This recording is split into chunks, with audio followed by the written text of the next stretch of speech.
Hey guys, and welcome back to the channel. So today a bit of a different video. Rather than doing the usual vlog, I wanted to do a bit more educational stuff as I promised I would. And if you're new to this channel and if you don't know who I am, my name's Dominica. I'm a nurse and I've actually got myself into remission from Hashimoto's. So I've lived it, I've breathed it, and now I'm helping you ladies and guys as well get to a position where you feel comfortable in your own body, where you understand your thyroid condition and teach you things that your GP has never taught you. So today I wanted to talk about something that causes a lot of confusion, frustration, and honestly anger in the thyroid industry. And that is hypothyroidism, subclinical hypothyroidism, and Hashimoto's. Because a lot of the time they are spoken about as though they are the same thing and that they require the same treatment, but they are not the same, and the treatment is very much so different as well. Misunderstanding this is one of the reasons why women feel exhausted, why they still experience symptoms, why they're told their bloods look fine, but they still don't feel okay. So I'm going to dive into that today. So let's start with primary hypothyroidism. This is when the thyroid itself is underactive and it doesn't produce enough of the hormones.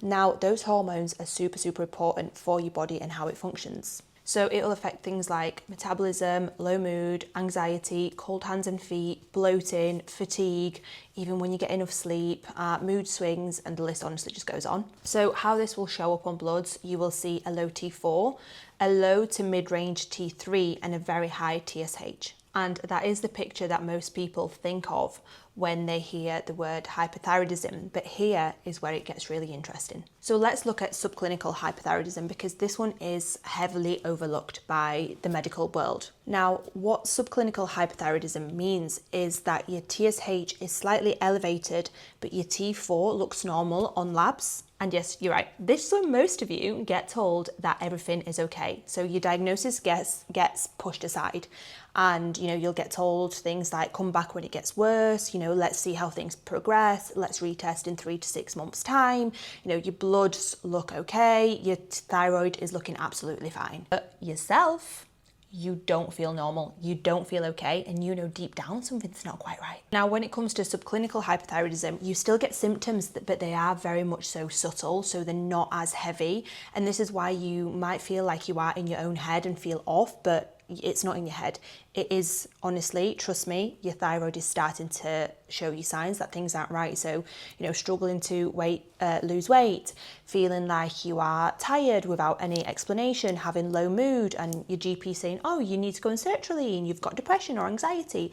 That is not the case. It could potentially be the start of your thyroid packing in. Now, here's one thing that I really want you to remember. Subclinical hypothyroidism is an early warning sign, and it is not to be ignored. A lot of the time, it's the beginning stages of Hashimoto's before the thyroid damage actually starts. So if you do catch it early on, you can reduce your symptoms, you can stop the autoimmune attack, and you can stop your thyroid getting attacked as well.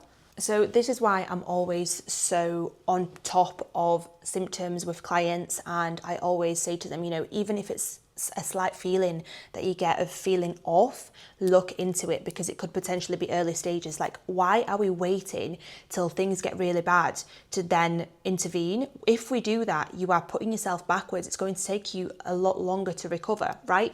If you catch it early on, then you have more chance at getting into remission and feeling better before things get worse. And what you need to remember is, when your thyroid gets attacked, if you leave it for so long, what happens?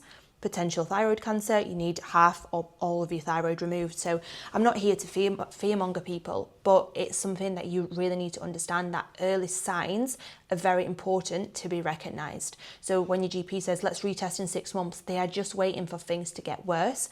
And this is where conventional medicine, to me, doesn't make sense, because they're treating something once it's already there, whereas functional medicine, we look at treating things before they actually get worse. Now, moving on, let's talk about Hashimoto's, because it's obviously very close to my heart, but also it's number one reason why women have hypothyroidism, and 90% of women have hypothyroidism due to Hashimoto's, and they don't get tested for it. So your GP will be like, oh, you're hypothyroid, and they don't check your antibodies, your thyroid antibodies, and if they do, they'll only check one, and there's two, TPO and TG.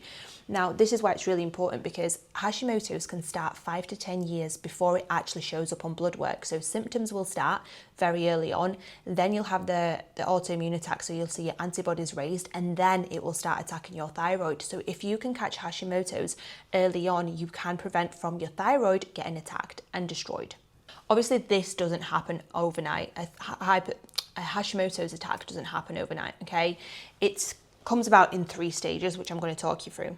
So the first one is the silent autoimmunity. So you already have the antibodies, so TPO or TG, but your symptoms are really mild or non-existent, hence why women don't really get tested for it, because you don't have the symptoms in order to justify getting tested, right? The second stage is the inflammatory/fluctuating stage, and this is where most people get a little bit confused. So some days you'll feel anxious, wired, and the other days you'll feel absolutely exhausted, heavy, depressed. So you have those 2 swings from one extreme to the other. And this happens because inflammation causes a hormone leakage. So what your thyroid does, it releases hormones and then it crashes. And at this stage, women get told, your stress, it's anxiety, take some antidepressants or some sertraline, when really all it is immune-driven inflammation. And then stage number 3 is over hypothyroidism.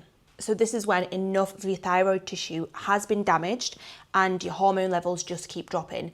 And a lot of this time, this is when you get diagnosed and it's a little bit too late. So when it comes to Hashimoto's, obviously that's the root cause in 90% of hypothyroid cases, but something else is driving Hashimoto's, right? It hasn't just appeared out of nowhere. Your body hasn't started attacking itself for no apparent reason.